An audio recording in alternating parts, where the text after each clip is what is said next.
Hello అండి, welcome to Andhra kitchen tips. ఈరోజు మనం కొబ్బరి బొండా నీళ్ళు ఉంటాయి కదండి, వాటితోటే హెల్తీగా డ్రింక్ అనేది ఏ విధంగా తయారు చేసుకోవాలో చెప్తున్నాను. అయితే దీని ప్రాసెస్లోకి వెళ్ళిపోదాం. ముందుగా నేను కొబ్బరి బొండా నీళ్ళు అనేవి తీసుకున్నాను ఒక గ్లాస్కి.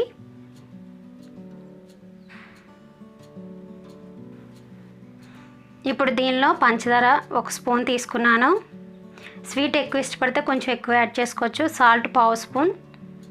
ఒకసారి రెండు బాగా కలిసేలా కలుపుకోవాలి. ఇవి సబ్జా గింజలండి, నానబెట్టినవి. 2 స్పూన్ల వరకు వేసుకోవాలి.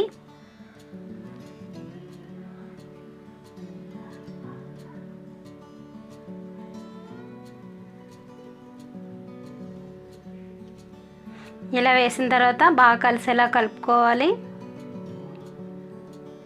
ఈ ఎండాకాలంలో బయట నుంచి వచ్చి ఇలా తీసుకుంటే చాలా మంచిదండి. మనకి చాలా రిఫ్రెషింగ్ డ్రింక్ కూడా ఇది, హెల్త్కి కూడా మంచిది. ప్లెయిన్గా కొబ్బరి బొండా నీళ్ళు తాగినా కూడా మంచిది, ఇలా తయారు చేసుకొని తీసుకున్నా కూడా మంచిదే. ఫైనల్గా ఐస్ క్యూబ్తో మనం గార్నిష్ చేసుకోవాలి. చల్లగా హెల్తీగా టేస్టీగా ఈ డ్రింక్ అనేది ఉంటుంది. ఐ హోప్ ఈ వీడియో కూడా మీకు నచ్చింది అనుకుంటాను. నచ్చితే లైక్ చేయండి. ఇలాంటి మరిన్ని వీడియోస్ కోసం మా ఛానల్ సబ్స్క్రైబ్ చేసి పక్కనున్న గంట సింబల్ క్లిక్ చేయండి. మరొక వీడియోతో కలుద్దాం. Have a nice day.